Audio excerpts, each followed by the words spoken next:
So whenever you guys want to get started with the questions, we can. All right. I'm Noelle. Hi. And our first question is, um,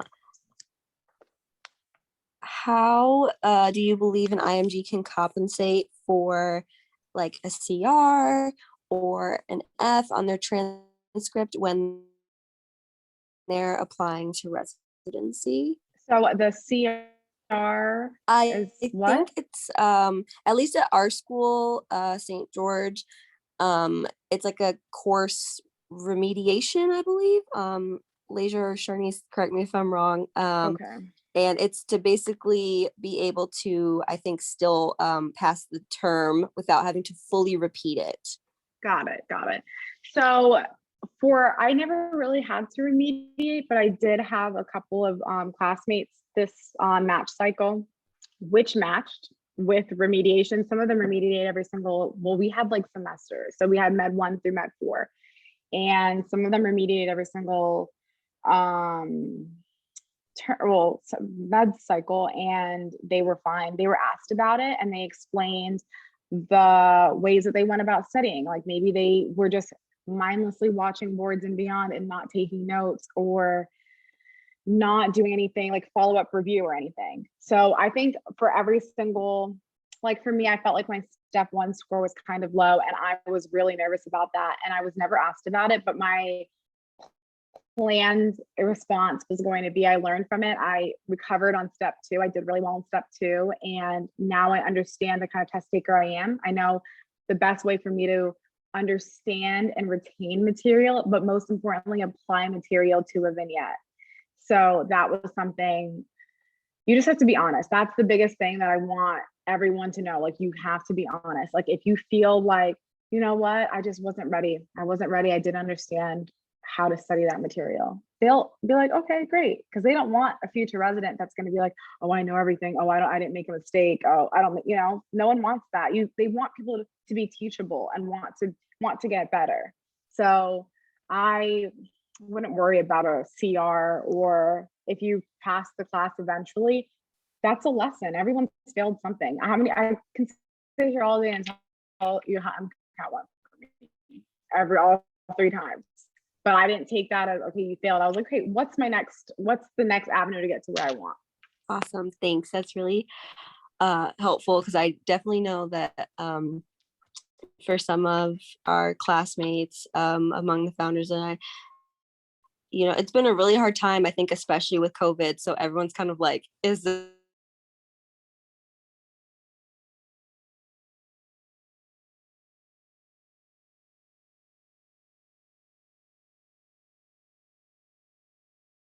have Yeah, it is really expensive. So I spoke to a couple of my peers about how many places they applied to and what was the price. So what I was seeing was that the average price that a lot of my matched peers had spent was about $5,000. So I guess for the past, like from Med 2 to like Med 3, I tried to save like $1,000 every single disbursement I got, because everything was like loans. Like my parents could not help me. Like, it's expensive. And so I saved about $1,000 every single disbursement, and I had about 6,000 to spend. But like, I was like really frugal, and it also helped with the world shut down and I didn't have anywhere to go. So I just tried to save my money. And I didn't end up spending that much, but still, like, it was nice to know that if I felt like I needed to apply to 300 or 400 programs, that I was able to. But honestly, well, we don't know if I don't know if it's going to be like you're traveling. I would not have had, I feel like I would have been really cutting it close if I had to travel. Like, I don't understand how some people are able to fly to 20 places, because I just felt like alone, like when I, like for ERAS, I spent like $4,000, and I was like, wow, that's a lot of money. That's a lot of money. But I think every single disbursement, like, do you need that Chick-fil-A? Like, should we save it? Like, that's how I thought about it, honestly, because I didn't want to feel like I didn't have enough at the end of the day. And I know disbursements are really tough, but it also is kind of helping that some Some of the students, they're not on the island, because if I was on the island, I honestly don't know how. Like I would have probably had to take out a personal loan. Right, because I mean, how are you gonna like coming back to Yeah. the States to then go to wherever you need to? And from what it seems like, I mean, it's all on the student to really cover like your lodging if you're in a different city. Like there's not really any help from the prospective schools that are like, oh, come and see us. We want to see if we want you. It's like, Yeah, the year before when I'd speak to all my like my classmates and stuff that had gone through that process, it was completely different because sometimes they give you like a voucher, but like the voucher wasn't enough to cover the entire expense. hmm, It was like a pro rate, like a discounted rate. Like, okay, like we got you guys that, but still like if you're spending, let's say $400, like $200 on airfare, 200 on like lodging, I mean, I hope you have to eat something. Like I don't know, I don't understand how that would have worked, to be real honest. And then they were telling us the importance of scheduling. So like if you're going to be on the East Coast, you want to just go ahead and plan, like book all of your interviews to be on the East Coast. But for me, whenever I would get an interview, I was kind of crazy every single time because everything was on Zoom or like right. Microsoft Teams, or there was one other like Thalamus. And I was like glued to my phone. Like I got an Apple Watch, so if I wasn't on my phone, like I got my email like on my hands, like on my wrist. So Right. every single time I would like log on, try to do it as soon as I got the email, and there would only be so many like times. So I guess things are different when like it's not COVID, but I just never had like I didn't have the experience, so I don't know. But I guess that does sound smarter. Like if I'm going to like all the interviews I had in New Jersey, New York, and like Maryland, I should have planned them all together, but that wasn't the case. Like I was just like whenever I have an opportunity, I would just pick it, you know. But honestly, just save your money. And to answer the question, you'd have to save every single disbursement and really like you're investing in your future. It sucks that we have to spend the money, like, but you just have to save, like budgeting is really important. I can tell. And Yeah. I'm like, No, it's wow. With like, expensive. do I need Chick-fil-A? I was like, That's how I thought about it. I was like, you do not need to Uber Eats, because every time you Uber Eats is $30, that's $30. Like that's not even half of how much it is to apply to a program. Like I think some of the programs are like $85 to apply to. Like honestly, you're oh, like it's like wow. you're checking them. So you're not like paying attention to how much they are, because at the end it's just a group total. But I think that's what it said like on AMC. It was like $85 a program. Wow. Okay. So for our I know, next, sorry. no, no, this is incredible. And I mean, hey, we need to know because I would um start saving now, honestly. literally because I know that myself and the other two founders were headed into our third term, and now I'm like, wow, It's I need to get coming. on it. Um, so our next question is, how do you decide how to rank programs? Because I mean, I guess if there's so many and you know you're gonna have to pay to potentially go to interviews for all of them, like how do you even decide what ones to put on your list?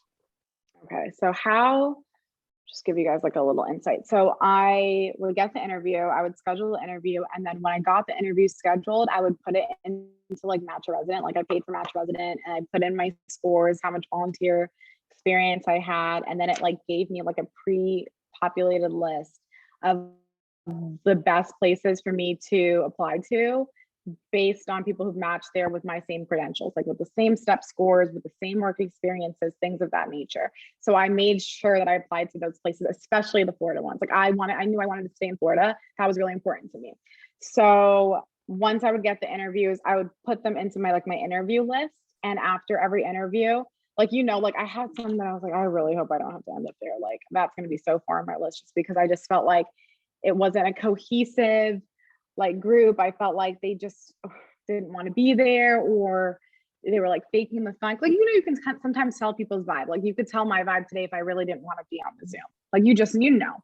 So I would, on the Match Resident website, after I put it in, they had some questions like, did you like the program director? What did you like about the program director, about the assistant program directors?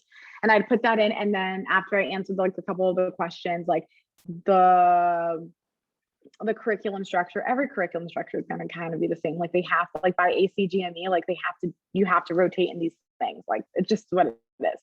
So I would put that all in and it would give me a ranking out of 10. So like it would be like 8.8 out of 10. That was kind of high. Like I really liked it. A 10 out of 10, obviously that was my place. But there'd be some that would be like 5.4 out of 10. So like that really helped me figure it out. And honestly, when you go through, you'll know where you want to be. My first interview, I was just so excited, but I put one that I really didn't want to go to as my first one. So it was like a practice run through. Like I wasn't that nervous.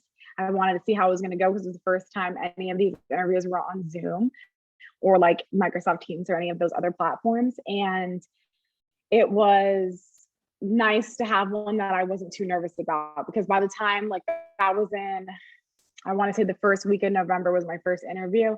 And then the one I really wanted, like my top program, I had that like the first week of December, but I was so used to all the interviews I had about 23. I had 23 offers and I only did 22 because after a while you kind of get burnt out. I know that's crazy to say, but you will see. Sometimes like I had a program in New Jersey that I started at 7 a.m. and I was talking to people till like 6, 7 at night. Wow. Like you will be burnt out. Like you'll be burnt out. And sometimes like just with the scheduling, you'll have like 3 to 4 interviews a week.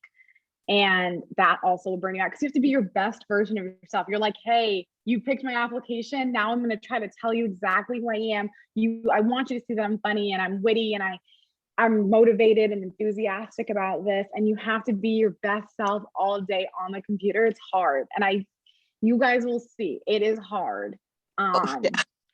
And then even like, I guess you're going to even see like some of my electives were on Zoom before like we were able to go back into the hospital. And how do you stand out on Zoom with 40 kids and try to get a letter of recommendation and without being like, without coming off as like a know-it-all or, like it's hard. It was very hard. Like Zoom fatigue is real. That's why like I deleted, like today I had to downloaded it because I did not want to see Zoom, Microsoft Teams. I did not want to see it because it's so painful. It's so painful. And then when you're not in an actual interview with the panelist or like a PD or something, you'll be in with like the rest of the applicants and the program coordinator. And you have like, she also is judging you, not judging you, but like, that her opinion goes into your rank. So like you're trying to be like really, nice and like, you want to be there. And it's just sometimes you get a little tired. But what was the question again? How did I get off on this? Oh, ranking. Yes. So how did I rank? Yes. So sometimes it'll be just so easy. Like sometimes they'll throw you like, okay, a patient case, and then like, how would you diagnose and treat them? Or it would be just conversational. And the conversational ones, I think, is what made me rank them a little higher because they kind of understood that, okay, she passed all of her step exams. She did all the ECFMG pathway stuff. Like she did well. Like I was a med school tutor, like in the med scholars, like I did all of these things. So like they get that I understand how to diagnose and treat somebody. Let's see if she's a person. Like if I want to train her. So like just talking about things like I talked about like my boyfriend and the trips I have planned and their kids and what they used to do in the heart. Like, and then I felt during that time when I knew it was conversational, I would ask them things I didn't really want to be asked. So I was like, what was your weakness in your intern year? What were your strengths? Like turn it all around because obviously you're interviewing them too. You have a choice. Like as much as you think like I'm going to go wherever I want. No, you rank where you want to go. And hopefully the stars align that you guys both meet up how you want it to be. But I asked them everything. Like, did you ever like fail like an ITE in residency, or did you ever do bad on them? How did you change that? How was medical school like for you? Like everything. Did you ever have a problem with an attending when you're a resident? Why did you choose this program? Did you have other opportunities like that you preferred, or you can ask them all these things. They're asking you're interviewing them. So always remember that. And so the ones that were really honest with me and I felt like we quote unquote vibed in a way, that's what made me rank them. And like there was ones that I was like, I cannot wait to get off. I wish the internet would go off so I can just get out of here. So those obviously sometimes to be just like, because I was so scared that I might like end up at like my lower one, I just didn't even rank them. Like I think I only ranked 14 places. out All of right. So 22. Like, okay, yeah, because I was gonna say, so you had said that you did 22. So out of those, you already had like eliminated like a handful plus. yeah. You were like, I absolutely don't want to go here. There was no vibe, or the vibe was off. Or they were just so like disorganized. Like when it came to like Zoom links, they're always changing the Zoom link, or okay, now we're doing thalamus. Now I'm like, whoa, because like what's it gonna be like when I get there? Right. If you guys have had months and months and months to get this situated, because they knew that it was going to be online, like when everything was closing down, CS was getting canceled and all these things, like they knew it was coming. They knew more so than us. Right. So they had all the time to get it. Because like you would see some that were so organized, beautiful, sent you pamphlets to your house. Like one week, like I had gotten like on a Monday, I had like an interview request, and like the next day in the mail, I had the program brochure with all of the things, my schedules, like little gifts, like little masks and like candy or whatever. And I was like, wow, you guys are so on top of it. And these people don't even know what platform they're using. And it's hard because like sometimes like they'll have like 6 people you're meeting with, and all 6 are going to be on a different platform. That doesn't make sense. Oh, So that would yes. so that like that those are red flags. You're sitting there and you're like waiting and you're like, okay, like where's everybody at? So things like that. And then you can tell like the residents, like when they're talking to you, you can tell that, they're probably participating in the match again with you. So that's how like know.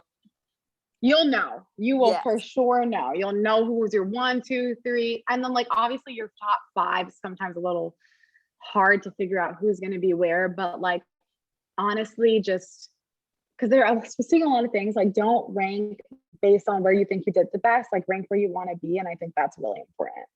Okay. Yeah. I like that. Like rank where you want to be versus just like, did they like me? Because at the end of the day, you have to like them.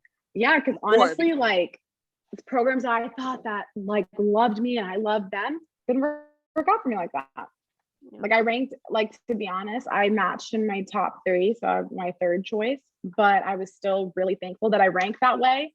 And I didn't, because I changed my rank list probably a week before I submitted it. And then I submitted it because I'm like, you need to stop changing this around because this is what you want. But I'm so happy I did it. Like I ranked all my Florida programs first, like in the order that I wanted to be there. Right. And then I ranked the other states because I didn't really want to go. Like I to be honest, I didn't want to leave. Like this is where I see myself practicing, having kids, being around my family. That's where I see myself. And if I would have matched in the other states, I would have been so, I'm grateful because it could have, like, I'd rather match than not, know. But guys, when I tell you, you will know. Like, you know how you know that you want to be a doctor? Yes. You will know. It'll be so easy. Like you'll be doing it and you're like, oh, it's done. But I used the match resident template. I think it was like $75 for like 2 months. And that's all you really need it for. Like you don't need to buy, like, I don't know why you would need it for a year. Like, right.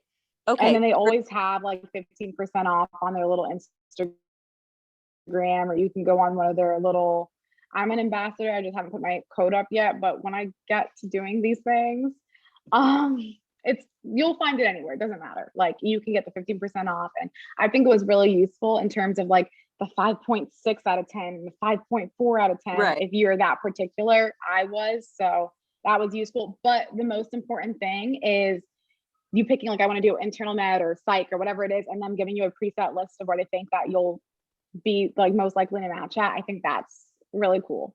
But there's other things that are free too that you can use. I think Residency Explorer, something like that. Okay. That also gives it to you, but I only think it gives you 10 unless you make an account, which is free. But you have to make an account with your email, or you can get a whole bunch of emails, but you'll get the list. And sometimes the list varies a little bit, so I had both, and I just applied to all of them. That's good to know. I'm glad that you touched on the cost, because I was going to ask you about that resource so that we could, I mean, obviously we'll have it here in the recording, but just so if anyone like wasn't quite sure where to search it out or what it would be. So that's great. For our next up, we wanted to ask how important you found research to be for matching, and how we should go about seeking research opportunities. So I think that anything on ERAS, you have the research part of your application. So I did research in undergrad. It wasn't published, but I did have the research experience, and I did put that. And then I also did a research elective in between my first and second course at FIU, and I did do a poster presentation, but I never like submitted it to get published. I guess I dropped the ball on that, but I'm not like, sometimes you're gonna drop the ball, like things happen. Right. So I put that I did have the poster presentation, because it does ask like published and presented. So I did present it. So I did post that. And then they did ask some of the people, the interviewers did ask about it. But they were more so, I have a really robust work experience and volunteer experience section. I'll get to that in a second. But in terms of getting research opportunities, I would ask people that are actively doing research. Like, hey, I saw that you got published. Do you know if they're working on anything else? Can I join in on that? Or if you have the time, call the doctors that you're doing clinicals with and see if they know anybody. And just remember, every single day is an opportunity. Every single person that you meet, they may know somebody. So asking that, I know, going through your school and asking what faculty are doing research that you can get involved with, that's great. And I also do see some of these Instagrams posting like online research opportunities as well, like whether it be going through peer-reviewed articles, things of that nature. You really have to just network for yourself, because obviously things are a little tougher than what it used to be back, in 2019. But you have to just ask. Even if you see your favorite like med school Instagrammer posting and their latest publication, ask if there is, how do they get that?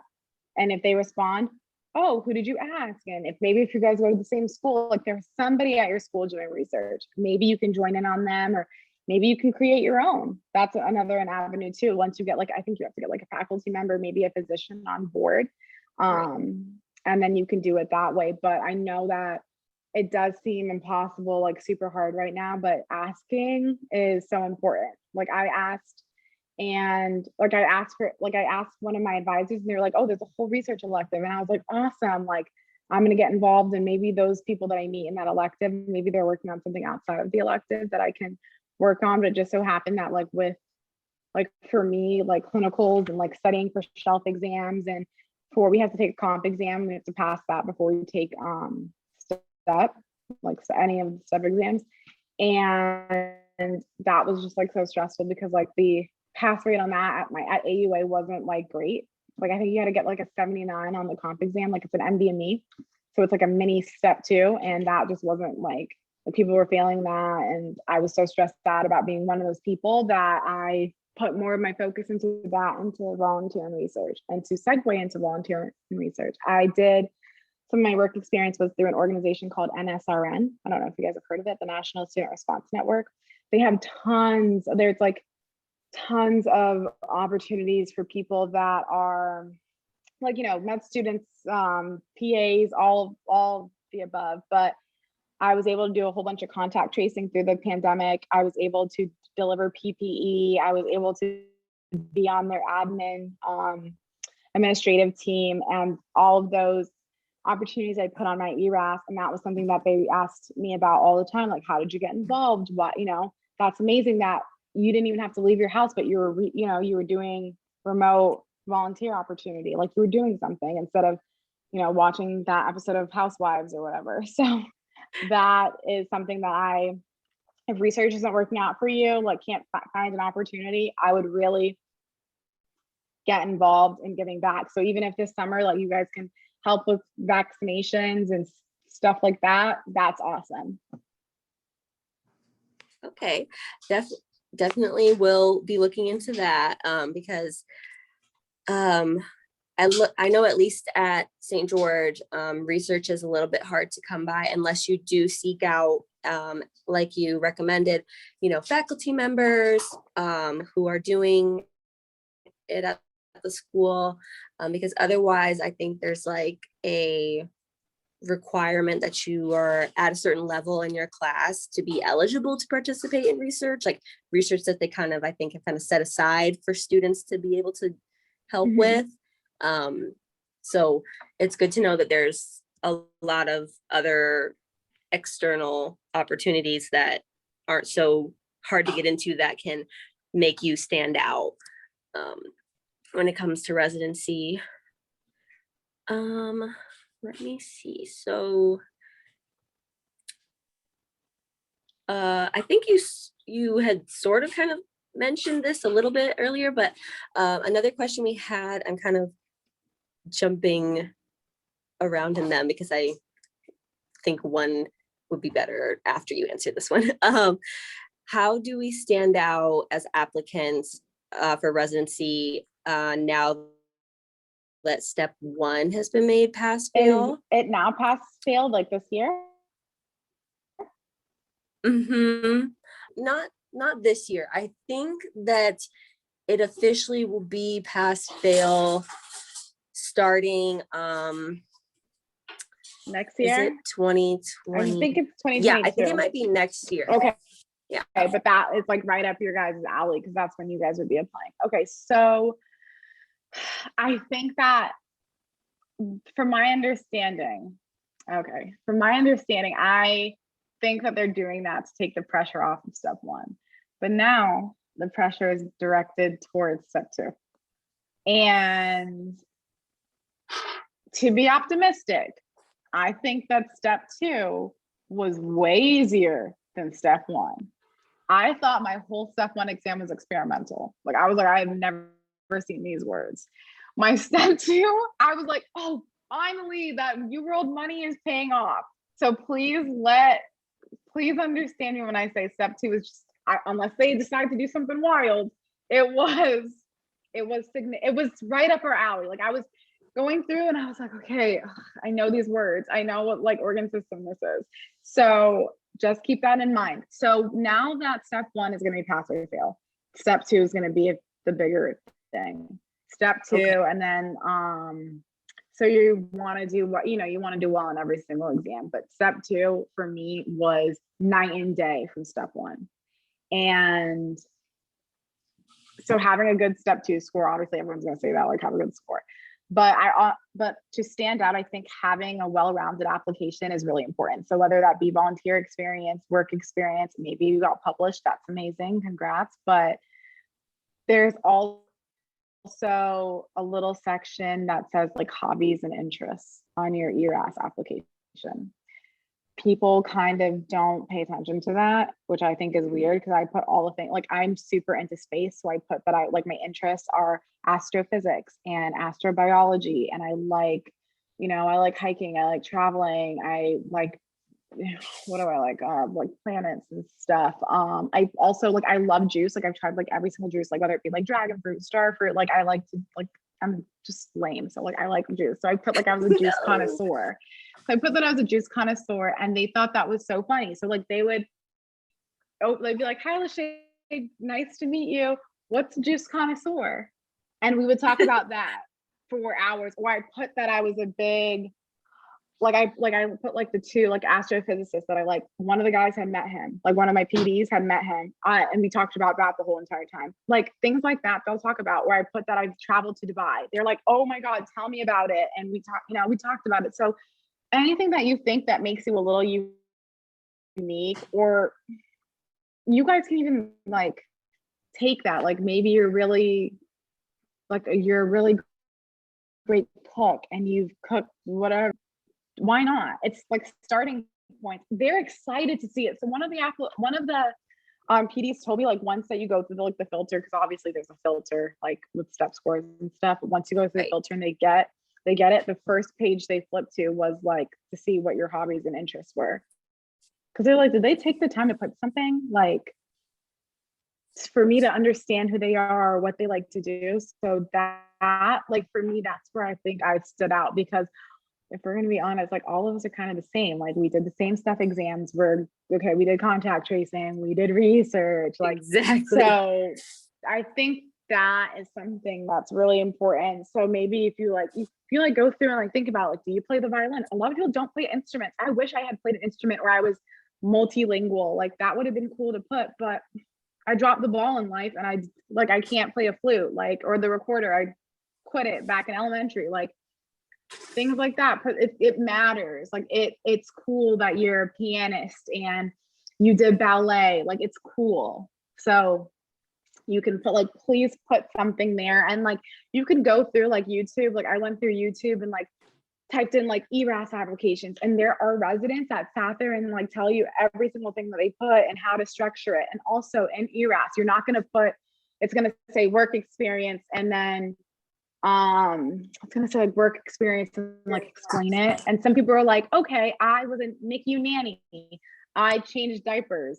No, I did not say it. Like I didn't say it like that. I was like, okay, so my main roles were to help with caretaking of the newborn. Da da da. With that, I learned patience. This, that, and the third. Beef it up. They're reading it. This is your seat. Like at the end of your ERAS application, once you press submit, it prints out the whole application into a CV. So it has every single thing, and I have like paragraphs. And there's some of my friends that like once we went through, like some of them didn't match, and once we went through their ERAS, I saw that they had put like a sentence. A sentence? No, you got to put, what was the purpose of this? Why do they care? And I can send you guys the link to the YouTube, the resident that I like went through, and she explained like, what did you learn? Why did you do it? Da, da, da, da, and have like the template of how to write it. And I think that she, like, I messaged her because I had, like, I did a takeover with Match a Resident, and I like said to the, like, I said the same thing, like, guys, look to see what people have done before. And I like shouted her out, and she messaged me, and she like sent me all these resources for like, or my first year of my first year of residency and stuff. And she was like, thank you so much for watching it and it being helpful. And I think that was so great that I sat there and I explained something like being whatever I did, like triaging in the ER and Right. what I learned from it, why it was important, why did it bring me to this step. So I think every single thing is important, and do not be scared if you're applying psychiatry and you've done a whole bunch of ER stuff. It doesn't matter. You have the experience, you learned something from it, and then maybe you had a psych patient in the ER that got you interested in psych. So don't like throw things out because you think that, oh my God, this program's going to think that I don't care about psychiatry. Like they had to, what's the purpose of us going through all of these different cores anyway, right? So it's not like, oh, I want to do cardiology, I'm only doing IM, I'm not going to do OB. Like, no, that's not how it works. So put everything, explain everything. I'll send you guys that link. And I think so, like, that was so important in terms of me standing out, like to show that, like, hey guys, I know why the hell I did these things. So exactly. Just to let you guys know. Yeah, that would be amazing. So we'll definitely touch base with you after this to get that link so we can share it. So next, I wanted to ask about references during clinical rotations. And I know you mentioned that it was really challenging for you having some of your rotations online, because how do you stand out? How do you get a letter when you are not doing things in person to really kind of have an opportunity to stand out, like show your best self? So if you could tell us about that. So I was really lucky because one of my best friends had matched right when I started my electives. So like I started electives April 2019, and not electives, like my core rotations in April 2019, and he had matched the March, like the month before. So his biggest advice was to get your letters of recommendation early. And so throughout my course, because I ended my course right, like my surgery rotation was my last one, and I ended that in March 2020. So like, no, actually I'm a liar because I did IM after. So I ended in June 2020. But so that was all online. But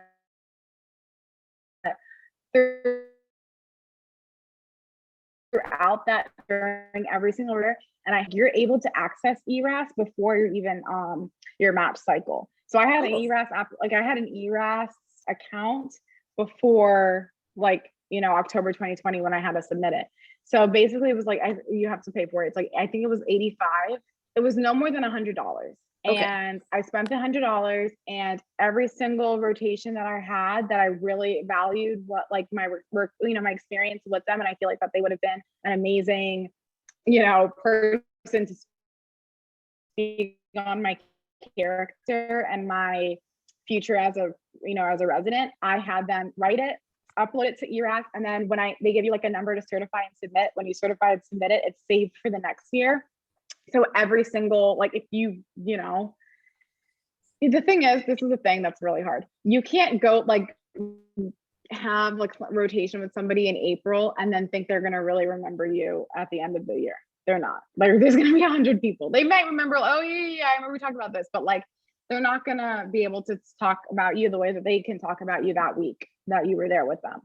So that was really important for me, that after I was on them. Like if I ended on a Friday, on Monday, I was like, remember that one time that I asked you for that letter? Should we do it? And I had my whole CV from like undergrad and like the things that I did in medical school. And I sent that to them so they had something to base it off of. And I had them more so be more general, like not like, oh, they're going to be the best surgeon ever. Because at that point, I didn't really know like what was going to happen and where I wanted to be. Like I knew I really liked pediatrics, but I also know that I want to do a fellowship and like do infectious disease. And I didn't know if I wanted to particularly do that with the kid, you know, peds population. Right. So I was a little conflicted, and I knew either way I'd be happy. I applied both and I'm happy regardless. Like I knew that I was going to be fine, but some people are like, I have to be a surgeon, and that's amazing. And if that's how you want your letter written, that's great. But I wanted mine to be more general. Like they are well-read, they do their research, they are the best, you know, this, that, and the third. So that's how I had my letter structured. On ERAS though, when you do have like, you're going to type in like, okay, Dr. Smith, he's a director of neonatology. It's going to say that, and it can come off as, okay, wow, that's a pediatric or neonatology specific letter. But once they opened it, I'm sure that they read that I was going to be a great doctor regardless, like of the specialty. So getting that early and having it uploaded to ERAS was pivotal, because when the world ended, everybody was running around trying to get the doctors to do something, but they were running around trying to work in a pandemic, you know? Yeah. So having that done early was really, really helpful. And now when I was saying the thing about being stressed out about being on like Zoom for electives, you're supposed to do electives and what you want to be doing, you know, like what you want to match in. Right. I wasn't able to do any of the sub-Is that I had planned for myself. I was just like whatever I could to just get the electives done is what I did. So I did a lot of like IM electives, which kind of just led me to, you know, match into IM. However, I didn't ask for a letter of recommendation from any of my electives just because I didn't need them. After having my time in my like cores, I had like, you only can have 4. So I have 4. And I was like, you know, I think these are strong enough to get me through, because at the end of the day, if the person on Zoom writes me a letter, they're going to all be like, okay, like she was great at showing up and turning on the computer. Like, so,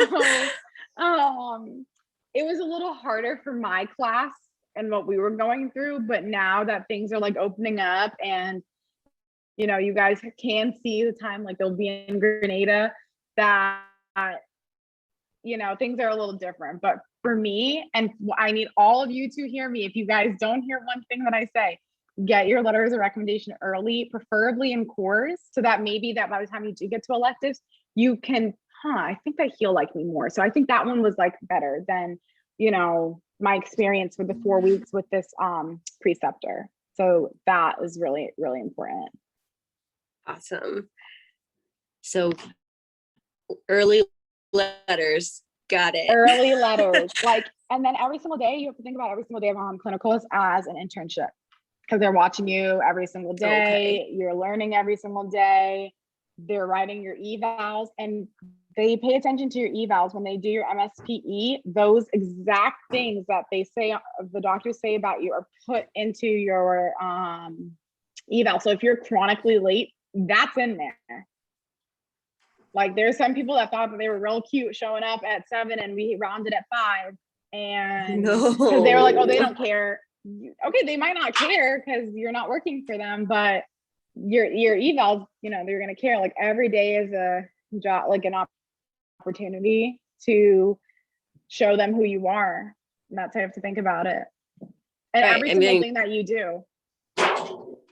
exactly. Because I feel like I've definitely heard that from people like who kind of, it seems like there's not really taking clerkships as seriously because you don't have as much responsibility as you would as a resident. It's like, okay, but you want to be a resident, so They're act like you're looking, because some of my, honestly, throughout my course, I felt like a resident. Like I was shown how the first week they showed me how they wanted things to be done, what we order for this person, what we do, and they would literally give me their logins. I would do it all, and then when I was done, I would have them come and press submit after they looked through it. Like they treated me like a resident, and that's something that I was like, hey, if you're giving me this opportunity, I'm not going to mess it up, and I'm going to learn from it. So like right now, it's less pressure. Like you're a med student. Like I'm kind of terrified for July when they're like, okay, like, what are you ordering? And I'm like, I don't know. Like, I don't remember anything. No, what are you ordering? So, I think that was really important. So once I saw that they believed that I could do it, like I was competent enough that I was like, okay, if you think that I'm, good enough to do this and I have the ability, then would you put that in writing and, right. Help me? Or do you, and then ask your attendings. Some of them did their residency at the hospital that, you guys are rotating at. Maybe they know somebody that, works as, they're a program director or anything, and they can put in a good word for you, because at the end of the day, I wonder how many good words went in for me, because some of the people were well connected here in, Southwest Florida. So I wonder if, that helped me. So I cannot say that I can look back and say like, oh, I had a really bad day and I didn't like give my all that day. So then I hope that's how you guys are when you guys start like clinicals. Like I hope whatever you're going through, I know that times are rough, but like I would sit in my car and I would take a deep breath and I'm like, okay, we're gonna get it. Like the one day this is gonna be like, you're gonna be them. So like, let's get it. Let's show them that you can be them. I don't know if you have to like watch Homecoming, Black is King, whatever you guys need to do, but that it'll get you right. It'll get you together. Yes. Okay.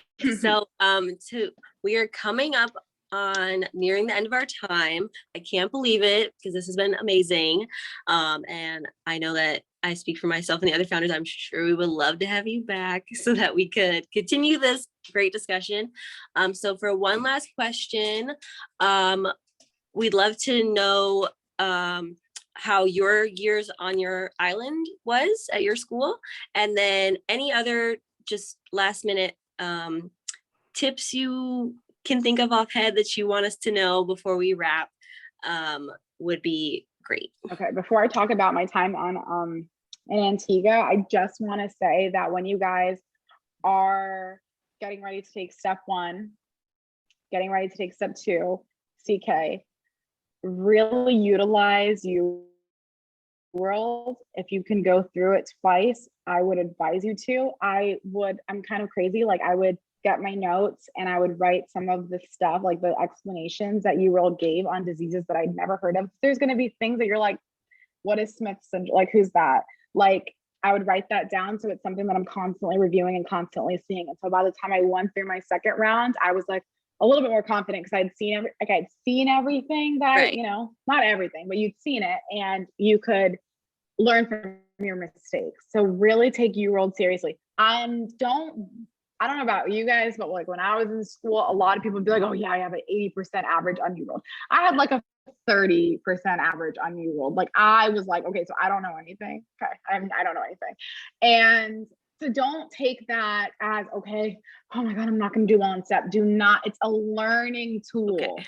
So don't listen to the outside, listen to like what you're doing. If you're understanding it, every single question that you're doing, that's the point of it, and do it again, NBMEs, for your shelf exams, for your cores and stuff, do them. I know it gets pricey. They're like $20 a pop. Do them. It's really important. Like these are the people that you know, make the exams that you guys are taking. Like they make all the exams. So that's really important because I feel like they're a little vaguer. Like MBMEs are more vague than like UWorld. So I would try to see every single thing. What's my other tip? I guess I'll get back to it when I like remember it. But like my time in Antigua, it was kind of challenging being away from my family, living in another country. Things were super expensive. I couldn't go to Target. Like my favorite things to do are like go to Target and like TJ Maxx. That wasn't a thing. And I link like now that I'm off the island and like I'm not as like resentful towards it, I do kind of miss it. I am so grateful that I had the time that I had there, but most of my days was just going to class and studying all day. Like that's all I did. I'm sure that's all you guys are doing now at home. But I think that every single thing happens for a reason. And I became a stronger student and a stronger person with just that whole experience on the island. And I think that in terms for you guys, what an opportunity that you're learning to be productive in your house and with what you're given. And I'm sure that your family members or whoever you live with aren't the quietest, and you're learning to deal with that. And I think that that's really like remarkable, because one of these days when you guys are all doctors, you're going to be doing telemedicine and your kids are going to be screaming in the living room. And it's just, you have to think about it like that. Like it's setting you up for something. Everything happens for a reason.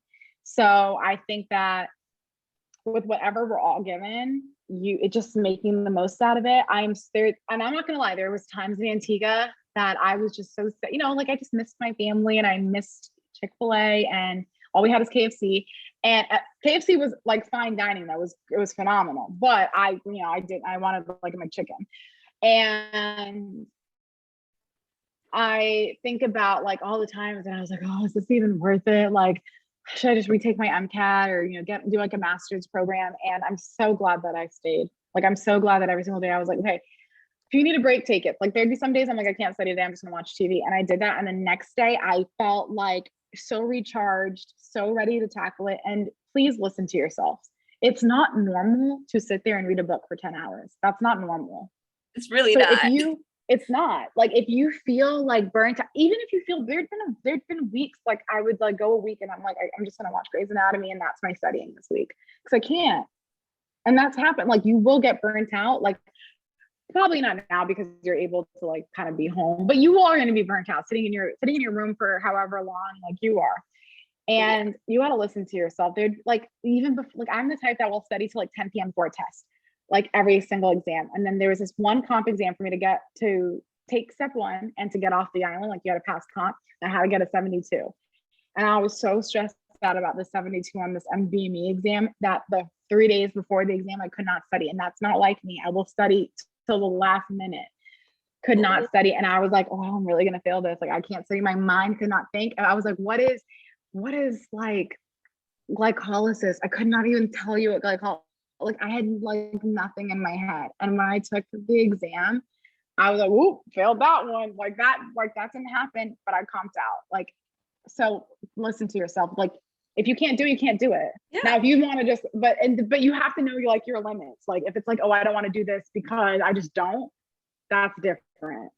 That's exactly. A motivation problem. But like being burnt out is real. Like it's real. I'm still burnt out. Like I really want to study for step 3 right now. And I'm like, should I just wait? Like God's giving me this time. So I think that that's something that all of you guys should do. Like, even if it's like just walking around the grocery store, whatever it is that makes you guys like, you know, calm down and like get ready to tackle whatever you need to tackle, like please do it. I like that. I love this advice. I definitely we're all just trying to figure out how to allow ourselves that time that you're saying to take when we are stressed, because being at home is just something different. Like I'm sure these skills will be helpful eventually. Like you said, like eventually we'll be like, wow, look at me. I can get all this stuff done with all these distractions, with all these temptations around me in my house, like the Yeah. comforts of home. But it's definitely a lot because just sitting in your office space or whatever space people have set up, it's not natural. It's just like, wow, I've It's really been not. here all day. Like I haven't Like, spoken to another human being. I had a It's a friend, lot. I usually play it by ear. Like, if I'm like, oh, I'm not the type of person, like, I'm going to wake up at 8 a.m. and I'm going to start studying at 8:02. Like, I like to just wake up when I'm ready to wake up. Like, during the pandemic, it was actually really nice. The world shut down, so I didn't have to worry about going to the club or going out with all my friends. But I tried to start every day at 10, like 10 a.m. And like, depending on what time, like my like Zoom lectures were, usually they were all over the place because they were like, they were like dealing with a crisis. So they would just like let me know when to sign on, which kind of sucked, but it is what it is. And I would start at 10. And if I felt tired but at 4 and I didn't want to do anymore, I wouldn't. But then randomly at like 5:30, I'd be like, oh, I'm ready, I could watch a video. And I just played it by ear. Like when people have like Excel sheets and they're knowing what they're doing every hour, I don't operate like that. A lot of my friends do, and that's awesome. But I don't like. I can't study like that. And I do have a friend that I thought this was really cool. Whatever time he started, he'd be like, "I'm going to end at 7, and I'm going to watch my show, and maybe I'll review at 9 before I fall asleep." And it's just whatever you do. For me, every week was different. And then like sometimes I would have really good weeks that I would study from 10 to 10 and I would just be in my groove ready. And then that happens. But also on the weekends, I didn't do anything. Like I just did what I wanted. And That's really nice to hear. Yeah. And don't feel guilt. Like you guys should not feel guilt. Nobody like in their sound mind can do that all day. Like I remember like I was really into Boards and Beyond and like Kaplan Farm. So like I would watch all those videos, review my little notes, and then I would do UWorld. UWorld would crush me. And I'd be like, oh, okay, UWorld's not my friend. And then I would go back, do it again. Or just not. And get ready to, like I would go take a walk. Sometimes taking a walk coming back, I felt better. Or get up every 30 minutes, study for 30 minutes, get up for a second, sit back down, whatever you need to do. Because honestly, by the time you guys take step 2, you're going to know just steadier you are. Like you're going to know how you get things done. And I cannot wait. Like, cause you're going to be like, wow, like I'm so different. Like every term or whatever, I was such a different person. And now I feel like I completely understand myself, excuse me, and like my burnout. Because I'll get like mental blocks. And I'm like, are they speaking English? Like, what's happening? And my boyfriend, he'll be like, come on, like you got it. I'm like, listen, like you're not a doctor. Like how you didn't tell me. So it's fine. If you guys can't do it today, then don't. It's quality over quantity. Yes. That's something I would tell myself all the time. If I can review this one page, well, then hey. But you're going to review 10 chapters half-assed, that doesn't make sense. You're wasting your time, like when you can be recharging. Exactly. So well, this has been so good. We are almost at time, so I'm gonna let Alasia take it away. Thank you so much for answering our questions. No problem. Thank you so much for having me. Thank you. Yes, firstly, we just want to thank you, Dr. Johnson, again for agreeing to share your time with us. We really do appreciate it. And you giving us so much insight on applying to residency and, your personal experience, as well as sharing some things that you thought were important from your peers. And I know, like Noelle said, definitely I speak for all 3 of us that we really enjoyed this experience. And I'm sure that all of our classmates that joined us today enjoyed listening to you talk. And we would be so grateful, for future events to be possible and just to continue growing as IMG connects. Instagram, whatever, I'll send out my contact info. I'll send it to Shanice and whatever you guys need. Like I'm gonna be the most real. I'm gonna be realistic. Like, I'm human. Like, I'm not like the most brilliant scholar, but working hard is so like it's important, and you guys are gonna get to where you need to be. Like, I promise you, it's good. You're gonna look back and be like, wow, that email says I matched.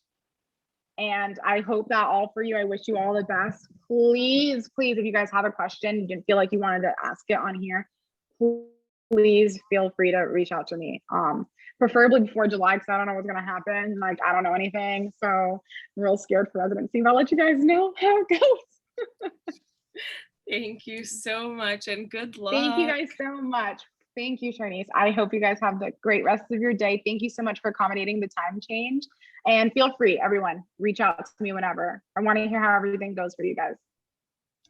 Thank you. Bye, guys. Thank you. Bye. Have a great one. Bye.